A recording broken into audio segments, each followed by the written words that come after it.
everybody, welcome back to the Balanced Vibes podcast. This is episode number 59 and I am your host, Kirsten. Thank you so much for being here and spending some time with me today. Today we're going to talk a lot about protein because I have been getting more and more questions about it. So we're going to touch on protein, how to get it in, how to get enough protein throughout the day. Also going to answer a question by a vegetarian, how she could get her protein in. And the last question we're going to address, and I have to look because I forgot, is that micronutrients versus macronutrients, what really matters. Both matter. By the way, I love those Q&A episodes because they tell me exactly what you are struggling with and need help with. So if you have any questions, please send them my way. It can be email, it can be Instagram DM, it can be here on YouTube. Just drop it in the comments and I'll answer them. But before we get there, I want to remind you, and especially because we talk about protein a lot today, please go ahead and get my guide, my free protein guide, which is called the Fit Physique Formula. And the reason why I call it the Fit Physique Formula, you may first think that, oh, this is some kind of fitness program. It's actually a protein template for you, protein guidelines for you that help you to get in enough protein so that you can start feeling better. And it really does make you healthier and fitter. And it's so true. I've been getting many messages recently via Instagram DMs, especially where women say that I am sleeping better now, that I keep my protein high. Somebody else said that I'm feeling so much fuller between my breakfast and my lunch. I don't have to be like snacking 2 hours after my breakfast. So protein does keep you fuller longer. It really helps you to regulate your blood sugar. It can help you to sleep better because of the same reason. And your physique is going to change when you start focusing more on protein. And this is so true. I'm not kidding you. This has been the biggest game changer for me this year. Just really upping my protein intake, getting up to a pretty high number. Of course, lifting weights too. And I'm not doing more workouts. I'm just doing heavier workouts. But getting the protein high has been really the game changer. And just today I saw somebody who I haven't seen in months. And she was like, well, what have you been doing? And I'm not saying that to kind of brag or, hey, look at me. But it's just the truth. Like, we haven't seen in over 6 months. And she was like, you really do look different. And yeah, it's all the macro tracking, macronutrition, and it's especially high protein. This is what I kind of emphasize the most. This is the most important thing about my diet. And a lot of times I'm right now in this stage where I don't track super accurately because I do not have a fat loss goal anymore, but I always keep my protein high. So get that guide. It will get you started strong. And if you have any questions, then please let me know. And if you're interested in coaching, then I do have some spots open right now. Super, super excited to take on new clients and help them get healthier and fitter. But on to today's topic. So the first question I got was that how do I actually get in all that protein that you are recommending? It's really, really hard, and especially breakfast. So yes, it is true that it can be hard to get the protein in with your breakfast. And what I do recommend is get at least 30 grams per meal. And that includes breakfast. So now if you look at the typical breakfast foods, which are things like oatmeal or bagels or toast or sometimes muffins, something like that, then it's very hard to get high protein from these foods. Let's say that, it depends on the bread, of course, but if you have a slice of toast, it may have like 1 to 5 grams of protein, and that's going to be it. So now if your goal is 30 grams, it's going to be really, really hard. Yeah, maybe you do add like a slice of cheese that gives you another 3-4 grams, again, depending on the cheese. But in general, it's not going to help you to get up to that 30 grams. So what I do recommend is that start rethinking your breakfast. So instead of thinking that the only acceptable breakfast foods are oatmeal, cereal, and bagels or things like that, rethink that. And for example, what I do a lot is I have oftentimes last night's leftovers. So whatever I've made last night for dinner or maybe even the lunch the day before, maybe I have some chicken, maybe I have some Instant Pot shredded chicken or some steak. Last night I had steak. So I just add that to my breakfast. So when I have 3-4 ounces of that, and then I have something else in addition to that, maybe I have like a cup of Greek yogurt with some berries, or maybe I have, a couple of eggs with it, then that's going to get your protein up higher really nicely. And you're going to start your day strong. So rethink your breakfast and start thinking kind of like outside of the typical breakfast box, and see what are the things that you can have instead. The other thing, if I don't want to do like last night's dinner or leftovers, then I often do Greek yogurt. If you can do dairy, I think this is an amazing source of protein, especially Greek yogurt. You notice that not a lot of other yogurts are not that high in protein at all. But if you have some Greek yogurt, you mix it with some good quality protein powder like Organifi or Nutrigen Health. Both are really, really good. And you can also get a discount. You can check it out in the show notes if you choose to buy Organifi. Then you add that to your bowl of Greek yogurt, and your protein is going to be up, 30, 40 grams. So it's really important to get your day started strong. And like this one girl also said in this message, was that, when I start my day with protein, and I can go a little bit longer before I have to have lunch. And this is, of course, not to tell you that you should starve yourself and not eat. Definitely not. But it just feels better when you're feeling fuller, you're able to focus better, you don't have to snack all the time. That's why it's really, really important to have a lot of protein already with your breakfast. And also so that when you have a goal, let's say that, okay, my goal is at 120 grams of protein by the end of the day. So if you don't have any or have only like 10 grams with breakfast, it's going to be really, really hard to get to that 120 grams by the end of the day. And that can look like this. Okay, it's 8 p.m. and I still have to eat 80 grams of protein. How am I going to do it? Now I'm going to have to eat like a whole bunch of egg whites, which is gross and nobody ever wants to do that.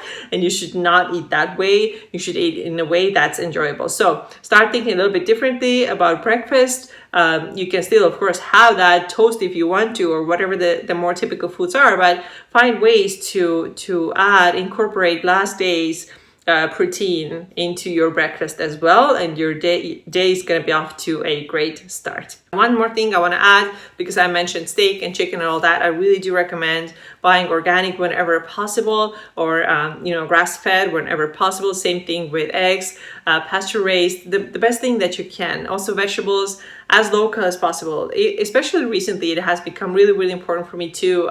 And one of the big eye-openers was the book The Omnivore's Dilemma. So when you read that, you see all the reasons why these things matter a lot. And of course, if you can, you can't. We all do our best, and don't feel bad or guilty or anything like that if you're not able to buy organic or locally sourced. But just do your best. And if you can make that choice, then I really do recommend that you do that.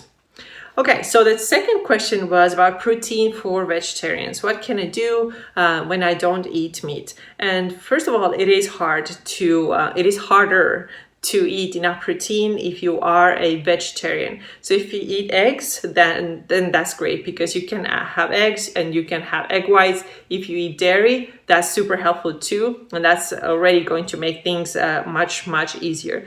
But if you don't, then you can do things like tofu, edamame. I personally, I'm not a fan of tofu. I don't think this is the best source of protein, but for those who don't do meat, then it can be a good option, and there's plenty of recipes to explore and try out. So that might be something for you.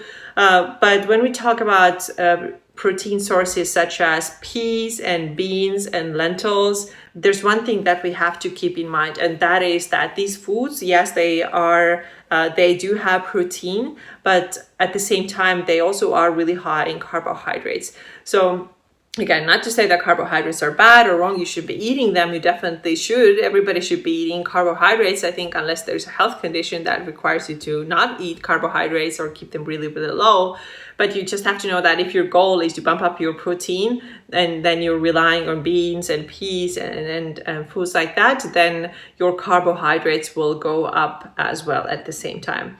And so if you are, for example, pescatarian, which is, some vegetarians say that, okay, you're either vegetarian or you're not, you can't be pescatarian. But I do know that some people do say that, yeah, I am vegetarian, but I do eat fish. So pescatarian. So if you are pescatarian, then you actually don't have the problem. I mean, you can get protein from all kinds of seafood, salmon and tuna, cod, tilapia, all that. And again, I really, really recommend wild caught, really well-sourced proteins or fish, and you can definitely get quite a bit of protein from these foods as well. Finally, if you don't eat any animal products at all, then I don't see other options really than adding good protein powder. And of course, that can be for everyone, even meat eaters. Like I am a meat eater. I don't think I will ever be a vegetarian, but who knows, never say never, but I don't think so. But I still do use protein powder. And for those of you who are vegetarians, vegans, I do think that good quality protein powder can really, really help you. And two of my favorites are Nutrigen Health and then Organifi. And like I said earlier, you can get a discount with Organifi if you use my name at checkout. It will give you a good discount.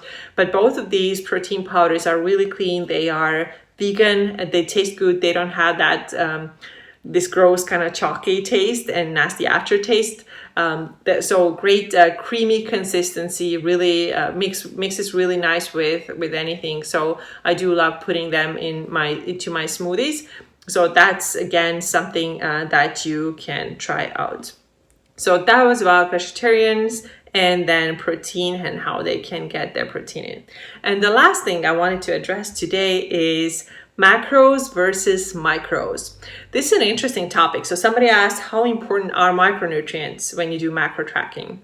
And if you look at it only this way, okay, for weight loss purposes, for fat loss purposes, what matters the most is calorie deficit and second thing, protein. Cool, but what about macros? And I personally do believe that micronutrients are really, really important too.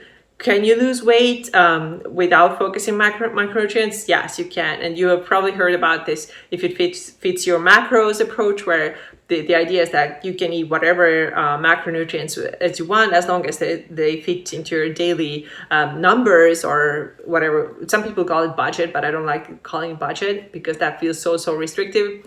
But you can definitely lose weight like going to McDonald's. Yes, you can, as long as you're oftentimes as long as your calories are low enough. But this is not what I recommend. I totally don't recommend that. And for me personally, getting the micronutrients is really important. I will never tell my clients to sacrifice their macronutrients and their health essentially just so that they can lose weight faster. Because yes, we could eat like tilapia and egg whites all day long, but is this the healthiest thing to do? So if we skip the egg yolks, we're missing a lot of good nutrients. If we only rely on those dieting foods that are low in calories but don't provide the nutritional benefits, then I think there is a problem there. So that's why for me it's so important to kind of tell all my clients that your health is not only your looks. Yes, we can get your weight down quickly, but this is not healthy. You have to feel healthy too. And the way we feel healthy, of course, there's many components to it, but one of them is also eating nutrient dense foods. And that's why I'm saying, yes, egg yolks too. It's okay if you want to bump up your, protein with extra egg whites, put them in your omelet. Cool, totally fine with that. But don't completely skip the egg yolks. The other thing that I talk about a lot is liver, for example, and organ meats are extremely nutritionally dense. They're like nutritional powerhouse, really. By the way, especially if you have issues with thyroid, you do want to eat organ meats like liver. I just bought some liver today to make some pate later. Also red meat. A lot of women are really hesitant to eat red meat. They think it's bad for them, but this is a myth, really. And red meat, in my opinion, is one of the most nutrient dense foods. And yeah, we could eat like turkey all day long because it's so low in calories, but it doesn't quite provide the same health benefits. So I really do recommend that you focus also on micronutrition, the vitamins and the minerals that you get from food. The other thing is greens, for example. Yes, you could eat just like a little bit of cookies, and as long as you are under your calorie number, you would lose weight. But I would not want you to eat cookies. I would like you to eat like greens and bitter greens and leafy greens, because they also provide a lot of nutrition. So these things are really important to take into consideration too, because they affect your sleep, they affect your mood, and they really affect your gut. So for example, bitter greens especially are really important for our gut health. They can help with all kinds of things. They can help you promote the increase of digestive enzymes, so digestion is better. If you have issues with leaky gut, they can really help you with that. If you have a lot of inflammation in your body, which can be coming from stress, from highly processed foods, from over exercising, by the way, from high cortisol. Yes, high cortisol does mess with your gut lining. It's absolutely true. So in my opinion, it is really important to also focus on your micronutrients, not only your macronutrients. You cannot just hit your macros all the time and feel great and get those macros from crappy foods. You do have to pay attention to the food quality as well if you want to feel healthy inside out. So these are my tips for you today. I hope you enjoyed this episode. And if you haven't grabbed my free guide yet, make sure to do that. And all the things that I just shared with you today will start making a lot more sense too. And if you have any questions, please reach out. My DMs are always open for you on Instagram. You can drop the comments here on YouTube or reach out to me via email. And I look forward to hearing from you. Until next time, see you soon.